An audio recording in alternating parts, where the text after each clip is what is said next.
Hello, and welcome back to Neighborhood Eco Theology. I am Brian, your friendly neighborhood eco theologian, and well, I have an assignment for you.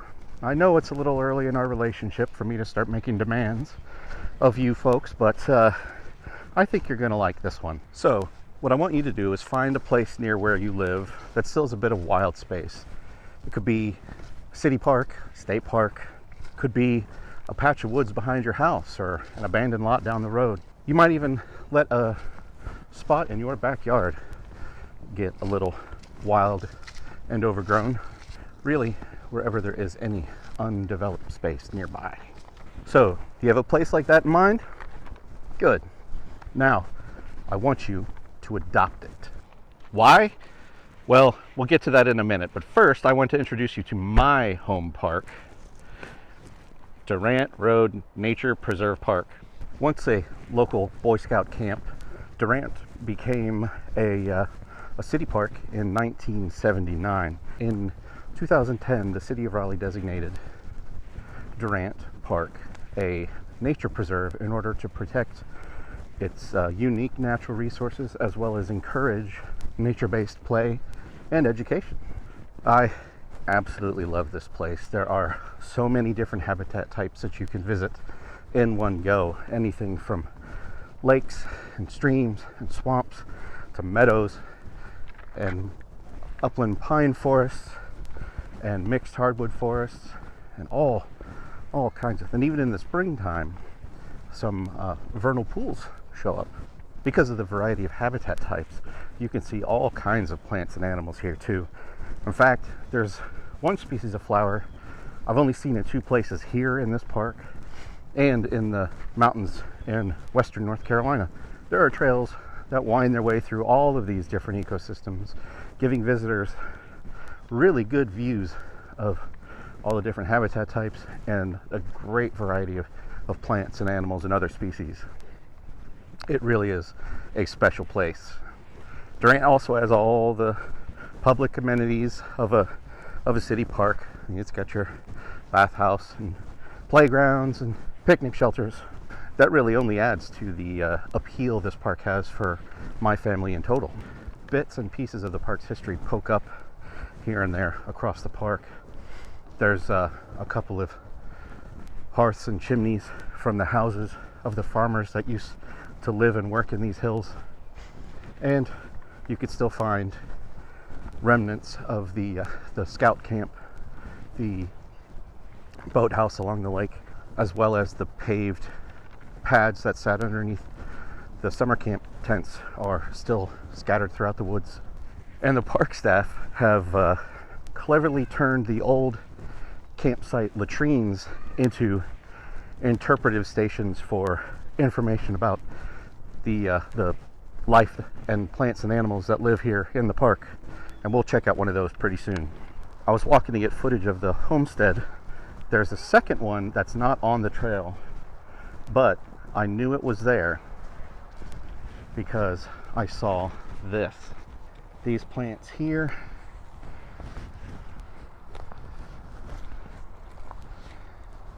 are, well, these aren't blooming yet, but the God, what are those flowers called now? Now I feel embarrassed because I cannot remember the name of that. Oh, here we go. Here's one. When you're out walking in the woods, especially in places where there are old homesteads and things like that, from colonialists and early folks like that, you can sometimes tell that a house was there by a couple of plants that you can find. One, pecan trees, especially if they are growing together in a big group, and just so happen to find a piece of pecan there. And these plants right here, the daffodils, that's what they're called.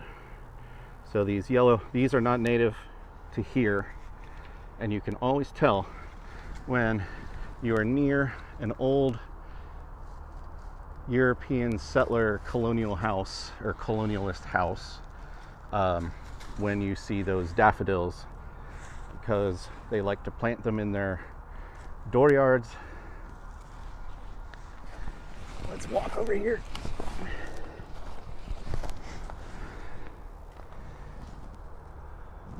Like I said, this one is not on a trail.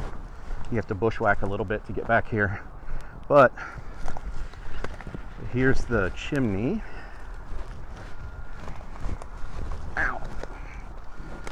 Oh yeah, there's a pecan tree right behind it. This one is still standing pretty high, although if these wisteria vines get their way, they will pull it down too. Anyway, like I said, I didn't even know that this was here at first until we saw the daffodils blooming off of the trail. And that's when I knew that there had to be some kind of other homestead site here in the woods. Anyway, now we'll go back to the video. So let's take a walk down one of my favorite trails and we'll talk about your assignment.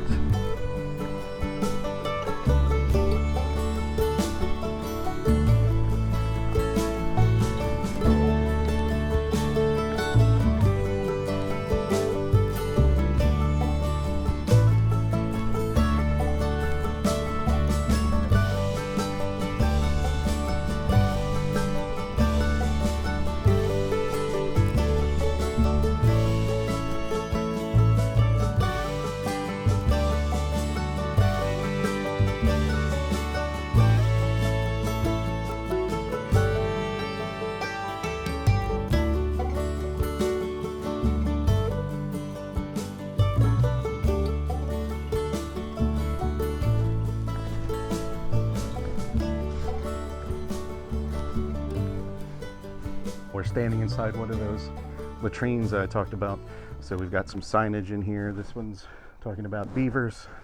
And here's some examples of beaver chewed pieces of wood. And here you can see where they've covered over the spot where the scouts' latrine stuff would go down into the dirt. But I thought that was a really clever reuse of already available structures. Well, this is a surprise. I was not expecting bloodroot to be blooming quite yet, but this is one of my favorite early spring flowers. Look how beautiful that bloom is. Fantastic. So let's talk about that assignment. I want you to find a spot that's easy to visit, and I'd like for you to visit regularly. I want you to get to know the plants and the animals and the other species that live there. I want you to learn its rhythms, when things bloom, when things migrate back in, when the mushrooms emerge from the soil, which species live there year-round.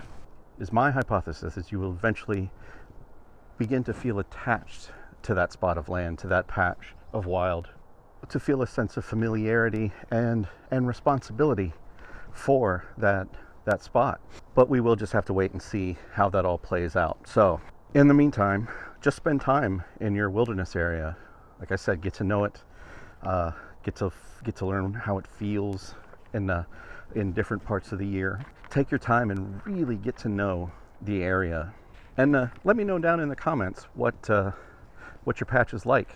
Like I said, mine is a really good sized city park, very, very rough and ready and wild.